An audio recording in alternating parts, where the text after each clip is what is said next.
Get paid to drive. Start a new career behind the wheel at the EMTA. If you are looking for a high-paying and rewarding career with full benefits and paid training, stop by or apply online today with the EMTA. Plus, EMTA riders can now enjoy free Wi-Fi on new, clean, and environmentally friendly buses to travel all over Erie County. Visit ridethee.com for more information. Get on board EMTA. Get on board EMTA. Get Quickfill gasoline is made right here in America. United Refining Company, who operates Quickfill, refines its gasoline from North American crude oil in Warren, Pennsylvania. When you buy United Refining Company gasoline at Quickfill, you keep jobs and businesses in America. And you keep American families strong. You don't need to send your money overseas when you buy gasoline. Buy American-made gasoline at Quickfill. Quickfill, driving America.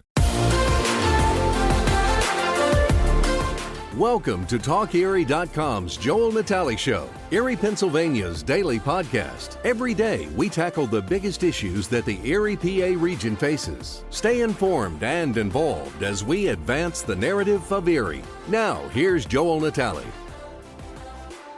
Mayor, I want to start with Snowmageddon because honestly, we haven't had a chance to talk. That was, for Chief, for Public Works.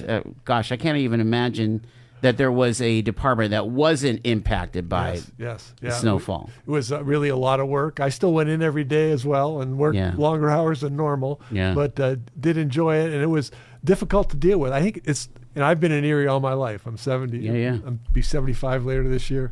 And I've never had so much snow to deal with in such a short period of time. Yeah, that seems to be the thing, is that it was a heavy snowfall that came very, very quickly here. It sure did, yes. I'm interested, and everybody weigh in. What do you think the big learnings for the city came out of that major disruption? Yeah. Well, we had a big meeting of everyone involved after it was already like an after-action kind of thing. Yeah, it was very good. And there's some things they're still trying to figure out, to be honest, and what the best approach is. But we had a very good conversation, and we'll be ready if this ever happens again, for sure. Does anything rise, though, of things that we could have done differently or what have you, or even things that, I feel like we really did very well here, Yeah, we did a good thing managing the situation with the people. We had the people work 12 hours a day, right? Like 7 in the morning to 7 at night, and then 7 at night, 7 in the morning. Another group did that,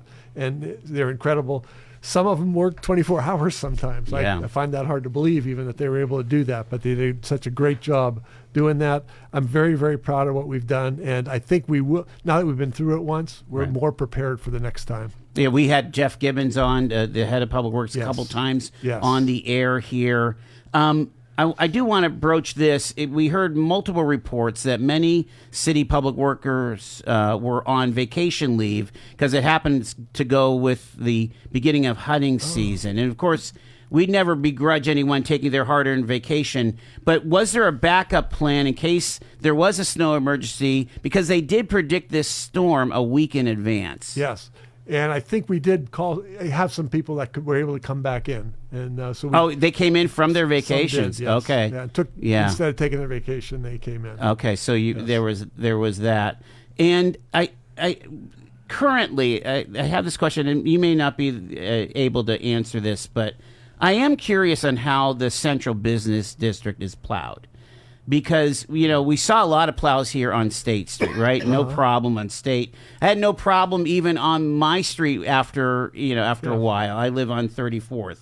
But like 5th Street, 6th Street, some of the cross streets downtown looked like they hadn't been touched barely. And even now, as you look after even a couple inches, it's hard for cars to get close to the curb. Yeah. And I just don't, are you acquainted with what kind of strategy there is to keep the Central Business District clean? I know it's difficult. We certainly do the best we can to keep it clean. But when cars are parked and, there's a little bit of room down the middle either direction for traffic, it's hard to keep them totally clean when there's cars parked there. Chief, weigh in on this, because I'm wondering, wouldn't there be a scenario where you would have to bag meters so that you can actually, have a night where there's no cars. Well, and keep them and clean it up. I'm specifically talking about the central business district. Right. The downtown district has no parking. I believe it's 2 a.m. to 4 a.m. or 6 or 2 to 6 or 2 to 6. Even at a metered location, huh? Yes. Okay. Yes. And that's so that for this exact reason, so that the plows can work with no cars between 2 a.m. and 6 a.m. Generally, there's not much going on downtown. Right, and it's yeah. the perfect time to do it. I think one of the issues was that when we redid the streetscape up and down State Street, that those signs didn't get put back up. So a lot of people didn't remember that. But I believe that they're having those signs reinstalled so that it's clear to everybody. You can't ticket anybody if there's no sign there. Right. It's just like the rest, the larger area that has the odd even parking. The actual business district has that no parking after 2 a.m. Okay. It was just curious to me that I was seeing a plow every night on my street where I live, and I'm driving down 6, which is a state highway, and it was a nightmare a week after. And I'm just trying to figure out, what that strategy is, because, you have Erie insurance people trying to get to work. You have people, at the courthouse or whatever. One of the things is, with particularly this last storm, was that it was so wet at the beginning and compacted that the plows aren't effective on that type of road surface. Erie Insurance has parking spaces for most of their employees, and they have a path. It's up above the street. Right in. So they have their own. They have their own garage. There. They really do. All right, let's get off of all that. You had the lieutenant governor in. Let's talk about the announcement regarding the building opportunity throughout a school time. They call it the Boost program. It was really there to help the PAL, right? The Police Athletic League. Yes, yeah, that certainly helps a lot. And really, I don't know too much about it. Can you guys help at all with that? Sure. The PAL program has grown to over 1,700 kids now.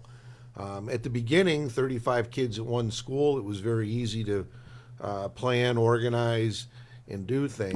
Is it like targeted to like middle schoolers or elementary? What is it? Initially, it was 3rd grade to 5th grade. Okay, yeah. That was initial. And then as these kids moved on to middle school, we wanted to have something for them. Sure. And we decided, why not just keep PAL going into the middle schools? Now it's into the high schools. We're into all these, I think, 22 different buildings now. Wow. 27 buildings Yes. with 1,700 kids. And it's more than just one person can organize. So Tom needs help. And we have a staff now of amazing 3 people through this grant that are going to be able to help do the scheduling, the special events, all these things that go into it. It's very complicated, and he definitely needed help. Well, yeah, I mean, you're organizing events for over 1,000 kids. I can't even imagine the kind of coordination that would take. Yeah, I'm interested in this PAL because we've been talking about PAL for a long time, and the whole point is to build those community relations, right, with the kids, and even to the point that some of them might even consider, public service, right? I'd say about a third of them seem to be considering it. Is that right? Some surveys we've done, yes. Wow. Yeah. So, I mean, what are you seeing? Are there metrics or something that you can point to where here's a kid that could have been on a trajectory to antisocial behavior? Are we starting to see like a turn that way? It's almost, if you do the 40 assets, I don't know if you're acquainted with that, Mayor, the 40 developmental assets, there are protective factors, and seems like it's a protective factor of having that kind of relationship with law enforcement, I can tell you, I talked to 15 and 16-year-olds who were in City Hall. They were touring the police department, fire, and they also came to my press conference. And I had a chance to talk to them afterwards. And I asked them, how many of you want to be policemen? About a third of them raised their hands. Wow. How many of you want to be firemen? About a third of them raised their hands. They're incredible.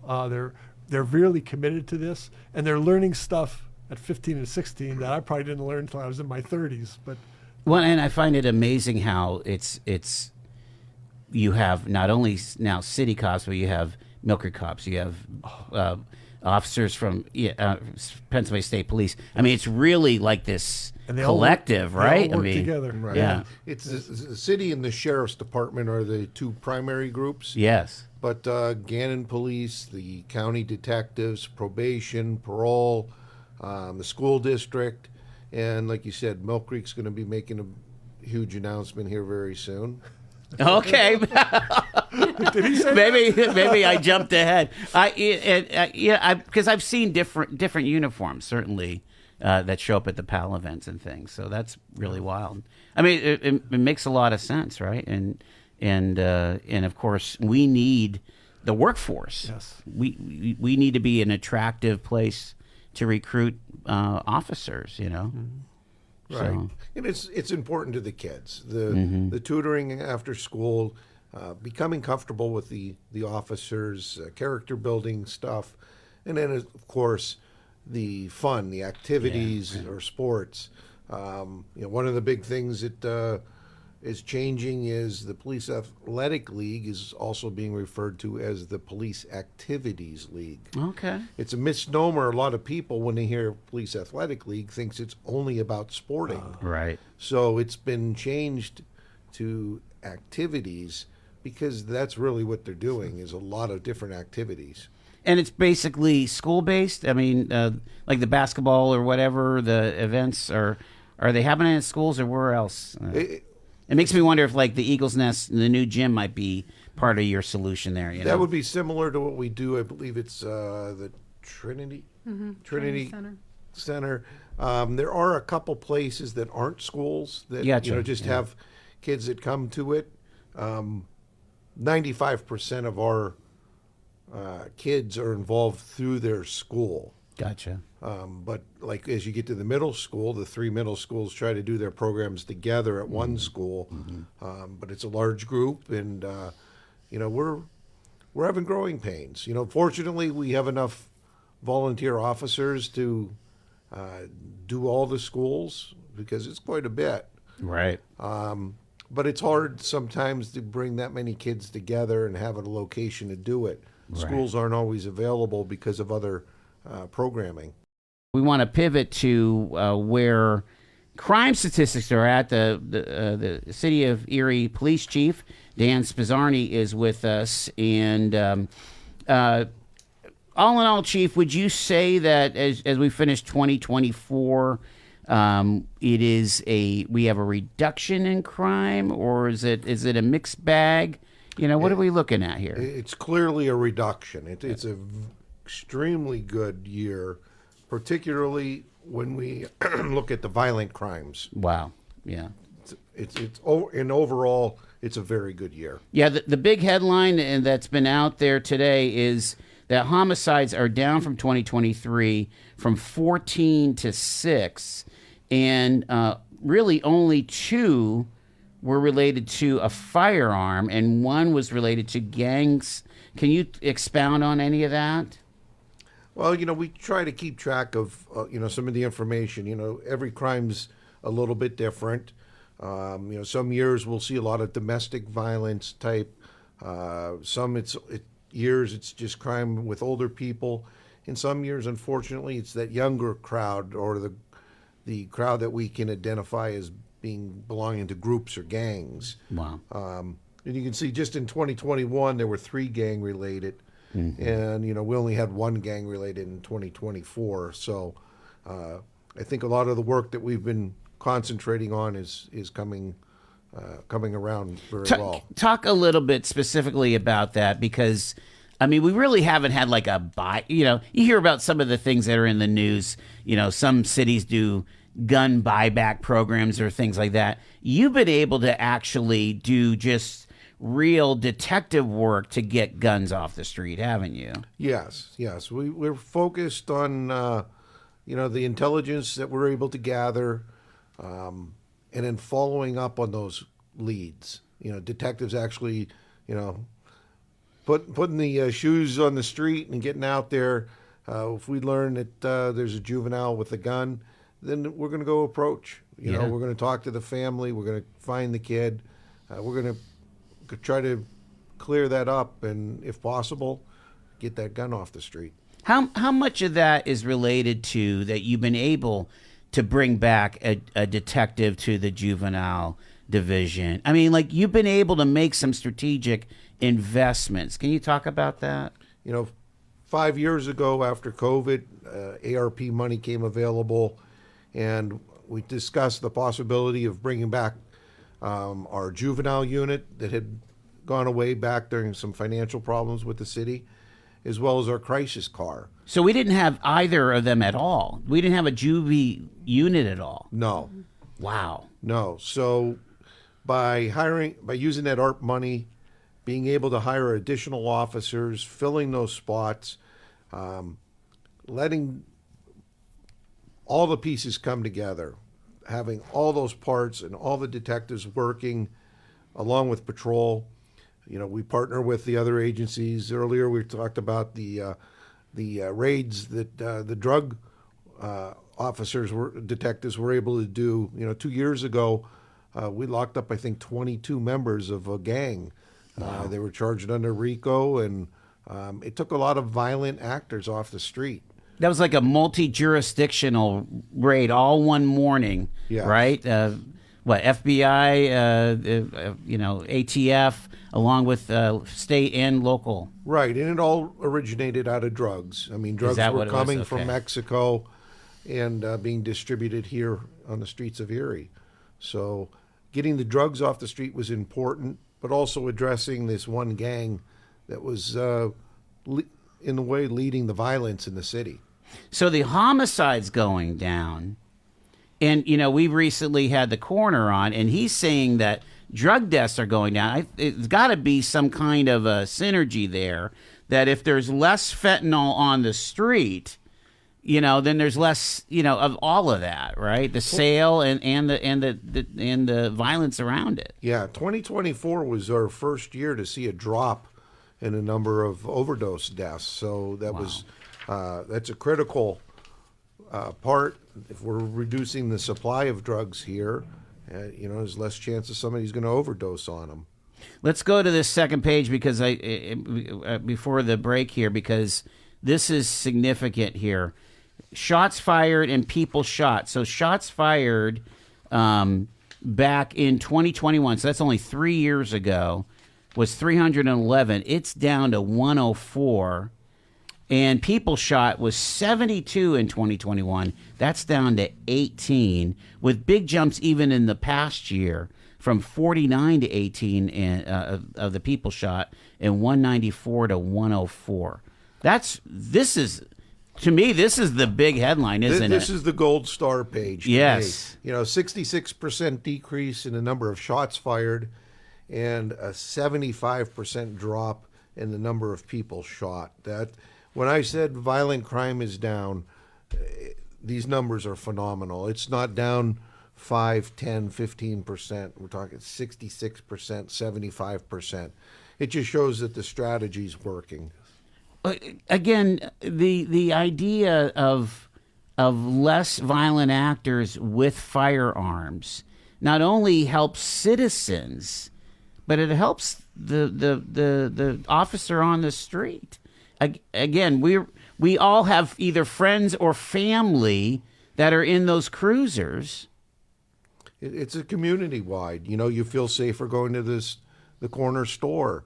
The hospital staff, they can treat sick patients rather than running to the emergency room because there's another gunshot victim coming in. It's huge. When you're talking, 72 people a year or 67 in 2022, even 49 in 2023, there's only 52 weeks in a year. So we're talking every week there's a gunshot victim coming into the hospital.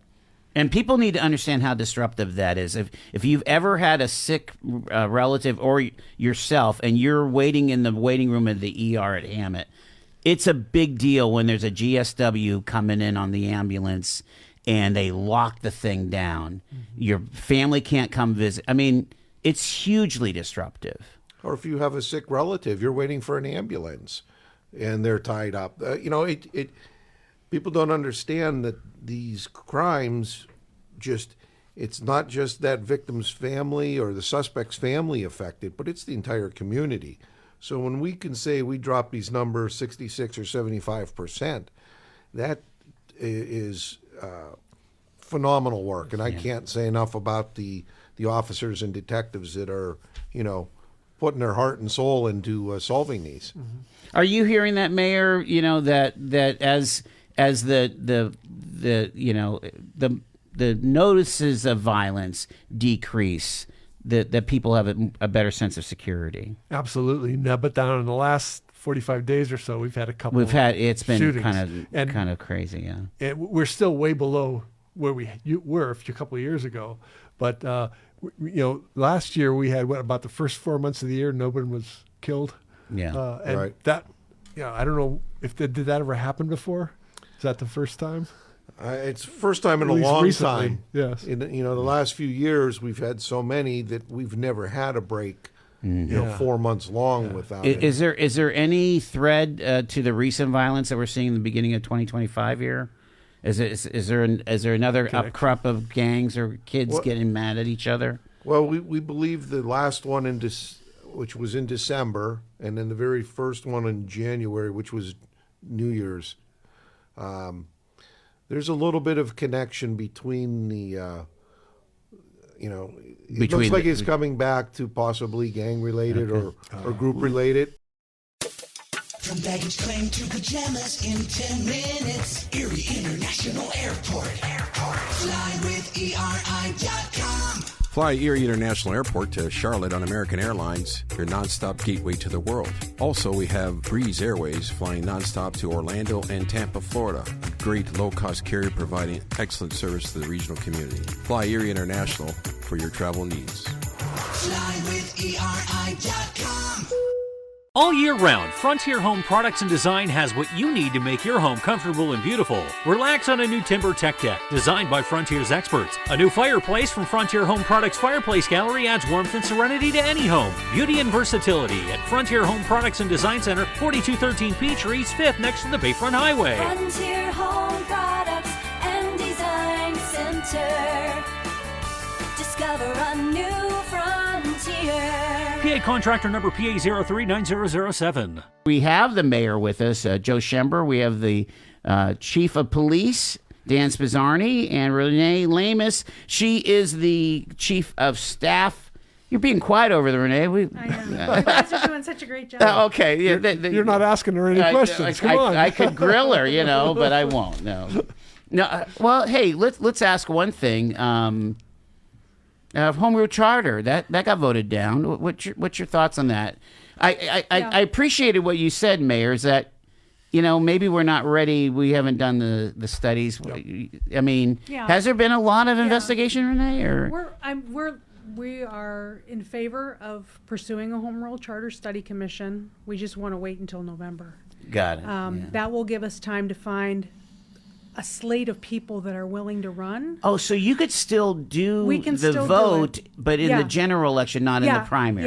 Yeah. Got it. So what we were concerned about was if we pushed to go in May, because the way the timeline is, they have to the people who are running have to get 200 signatures each. Mm-hmm. They only have from February 18th to March 11th to do that. Right. Plus, they've got to run and explain to residents what this is and why they want to be elected. So residents would have to vote yes on the Government Study Commission and then also vote for the candidates. Right. So if you're going to have a commission of 7 people, you want more than that to run. Mm-hmm. In case anybody falls off, you want to have alternates. Because what happens is if it's voted down by the residents, then you have to wait 5 years. Right. And we didn't want to get in that situation. Yeah. So we wanted to just make sure we're ready and do it in November. That makes a lot of sense. And there's quite a few different elements here that people need to consider. Now, the study commission is all well and good. It's whatever comes out of the study commission that's the real argument, because like for somebody like me, I love the idea of maybe reorganizing the wards so that they're more equal in population, and having a ward council person, right? So that every part of the community is represented. Yes. But I also, if that means that we're going to have a weak mayor, I'm not sure I'm down with that at all. I mean, Yeah. are we going to go to a city manager? I mean, there's a lot of different ways that thing could work itself right. out. And that's why it's important to make sure that you have a group of open-minded people, because for the first 9 months, they just have to study. They have to study the other forms of government in Pennsylvania, look at what works, what doesn't work, look at the city's data, analyze that, and figure out what makes the most sense for us.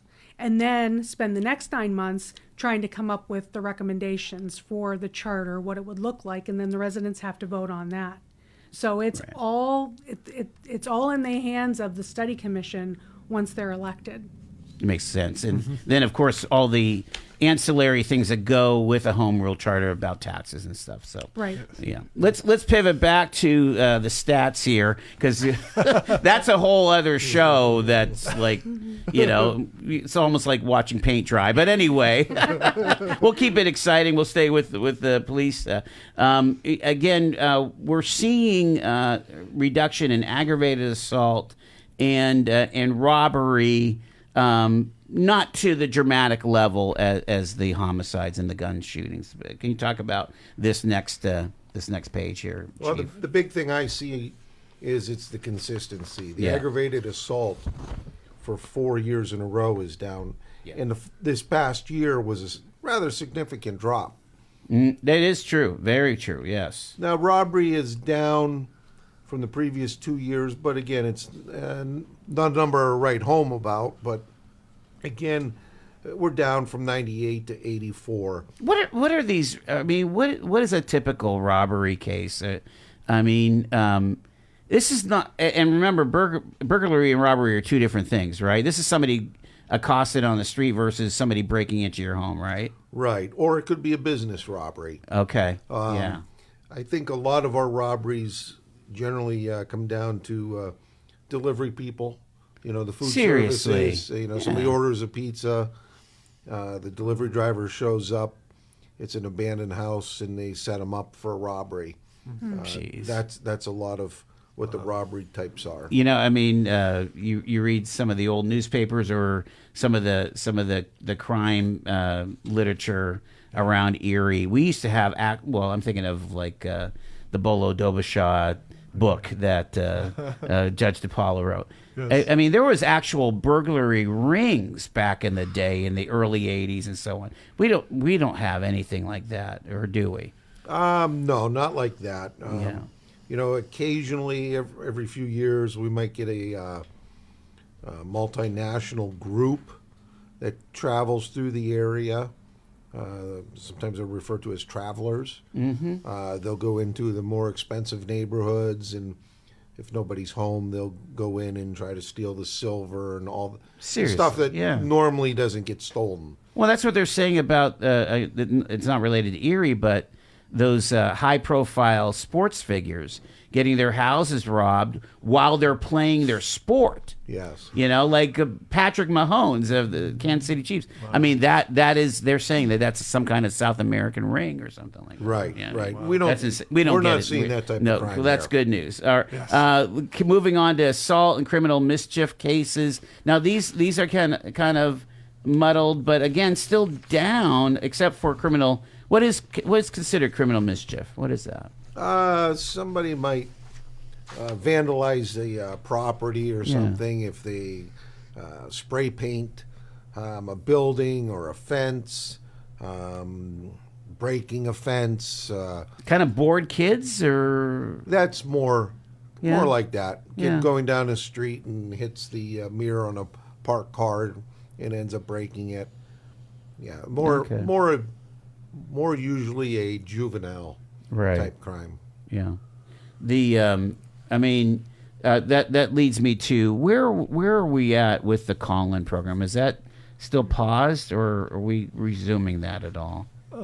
They're working on putting a call-in together right now, actually. Are they really? Yes. Good. Yes. You know, Brother D, Daryl. Yeah, Craig, sure. He's a part of your staff he now. is. Yes, he he's is. awesome, and he's working with Unified Erie to get one, Okay. and with the school district and the police department to get one. I mean, we set up. saw tangible evidence that the call-ins worked, right? I mean, Yes. Absolutely. I mean, Yes. that's pretty amazing. Auto theft and burglary cases. Well, we were just reporting on one up in Summit at the BMW. That's insane. Guys breaking in and pull three Beamers. Wow. Unreal. But we're again, this stuff is down. Auto theft and burglaries. You know. Right. Auto theft, we're having some problems now. Great, and the numbers are down, which is great. But we've been dealing with the TikTok video out there that The Kia. Kia. There's a way to We don't want to talk start. about Yeah, we don't want to give. Yeah, we don't want to give any ideas. Take it away. But is this where they were encouraging people to get the extra security measures on their steering wheel and something so that it wouldn't work? Or Right. That's what we had. We gave away this past year, the safety bars for the steering wheel. Yeah. So that like an anti-theft. right. The kids in this video, they figure out how to start the car without a key, and those cars were being stolen. The good thing is, again, hard work of detectives solving those cases, because otherwise those kids would keep going out there and doing it over and over again. I mean, it's not a lot of kids that would want to do this, just right? a few.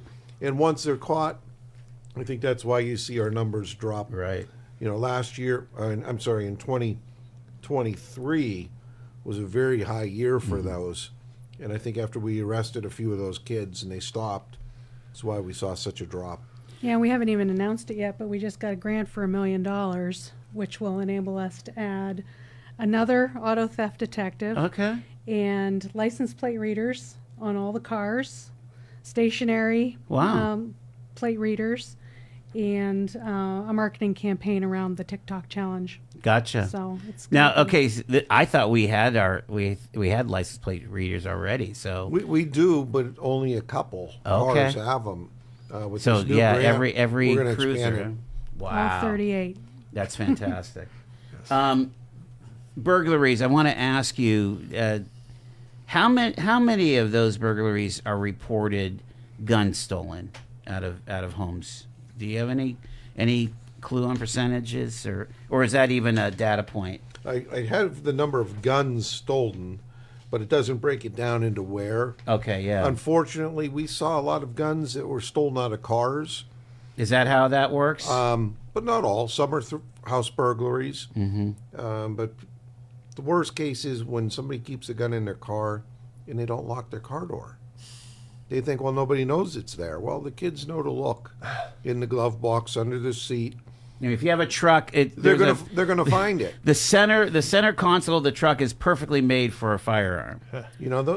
That's the most dangerous object you can own, and not to protect that by locking it up is So to me.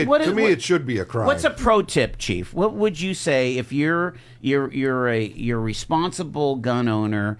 Where's the best place to store and lock up your gun? What would you suggest? In a lockbox, in a lockbox, safe, in a safe, in a house where you live, where you're at. Don't leave it out in your car. Somebody breaks a window in a car, even if you lock it, they can get in. Yeah. The best place is bring that gun in your house. Have a gun box or a safe and keep it in there. Yeah. We saw a lot. I think you were telling me about a lot of these actors from the city going into the county, Union City, Corey, Albion, and just looking for guns. I mean, that's tough. That's a tough deal. We're talking to the mayor and the police chief and the chief of staff here, talking about theft. Theft is actually up in 2024, and that includes theft from motor vehicle, theft of medication, retail theft. How much? It makes me wonder how many of these are inside jobs. Again, it's hard. That would be hard to determine, but when you're talking about theft of medication, if you're an addict and you know somebody's just had dental surgery and they've got some nice hydrocodone. Those disappear quickly, yes. They're hard to follow up because a lot of times they may only take some out of the bottle, so it's not realized. And they're not going to away. get reported generally either, right? I Right. mean, But the good retail Lord. theft, we do have, the larger stores here that, unfortunately, What about you were hearing, I see a lot more reports about, I'm trying to figure out how they describe it, but basically like an access crime, basically somebody using your ATM card, your MAC card, like an access theft or something. leave a wallet or a purse out in a car, even in your house, and you have acquaintances in and out of the house. Occasionally they'll, swipe a card out of there thinking that nobody's ever going to, find out, which of course, once the account gets drained of money, the owner is going to report it. Sure. And I would imagine we still, every once in a while, have these seniors that fall for, some kind of a scam or something. That's one of the sadder ones is older people that fall. There's so many scams now that they're well organized in their international rings, and just if they almost catch you one time, you better believe that they're going to try calling back in a few months with a new type of scam. They're going to go after the money, and unfortunately, these people have significant amount of money, and they believe it. You've won the lottery, but you need to pay your tax on it first. Send us the tax, and even the way they're sending the money. For the longest time, they would make the people go out and go to a service to send the money off. Right, yeah. Well, now, they arrange for like a DoorDash type. Hey, we're going to send a driver to your house to pick up the check, and then this person is just an errand person who, right. Hey, you're going to pick up this money, take it here, and send it to this account. They have no idea they're doing anything illegal. They're just caught up in it too. So that's I've seen these videos, where they're telling the old person to go to the ATM that does Bitcoin and get Bitcoin and then transfer it. Insane stuff, just insane stuff. Okay, rape and sex offense cases. Rape is is still down. We don't have a lot. It's good that we don't have a lot of incidences of rape, but still 33 is way too many. But sex offenses are down by almost a third there. I mean, or at least a quarter, right? 261 to 151. What would these entail? Like again, don't get graphic, but I mean, anything short of a rape. Okay. So it could be inappropriate touching. Okay, gotcha. Could be verbal harassment and anything along those lines. Yeah. It makes you wonder if we as a society are getting better at this, or we're incarcerating the bad offenders, or I don't know. That's incredible. I think we got like one more page here with the chief and the mayor and the chief of staff here. Fraud and forgery cases. The forgery. Huh. I thought that was something out of like the 30s or something, the G-men, right? It has never gone away. It's never gone away. And it continues. Yeah. If there's money to be made, people will find a way. And unfortunately, forging somebody's signature to get access to an account still happens.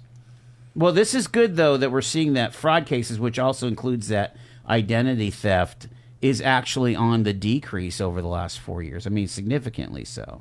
Yeah, almost a 50% drop over 4 years. Do we have an expert, like a white collar crime expert? We have 4 detectives that are our white collar unit, and they concentrate on the frauds, forgeries, thefts. Some of them are very complicated cases. I would imagine. Forgery up or arson up a little bit. I've kind of noticed that, and I wonder, if that has something to do with just dealing with this blight issue that we have in the community. I think a lot of those houses were abandoned houses, and a lot of the reports I know are homeless. What kind of shocked me was we had a couple abandoned houses during the summer catch fire, and it was determined that they were starting fires inside the house during the summer. Usually you would think to stay warm, but in this case they were trying to cook rather than put the fire outside. So it is only up 6 cases, so it's not a significant rise. Well, I appreciate it. Final thoughts, about the efforts of your force there, Chief. I mean, again, we got a great department. Over the last 5 years, the diversity that we've been able to bring in. We talked about it in the mayor's first year in 2018, and said, it's not something we can turn around in a year or two. And it's exactly what happened. It took us 3 years to find some individuals. We still encourage them to apply.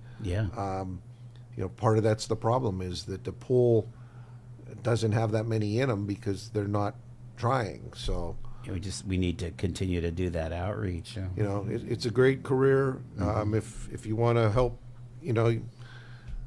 help people, it's a great career. We just need to get more people convinced that rotating shifts, weekends, nights, snowstorms. Hey, but you never know if you're gonna meet like Ja Rule or some big shot that comes to celebrate Erie, right? Yeah, maybe you get to come here on Talk Radio. Come here on the Talk Radio. That's right. Mayor, great. looking forward to our next visit next month, and we wish you well. Stay safe. Thank you, Renee. Appreciate it. Thanks, Chief. You've been listening to The Joel Natale Show, Erie, Pennsylvania's daily podcast from TalkErie.com. Subscribe to our show on your favorite podcatcher and get involved by emailing joel@talkerie.com.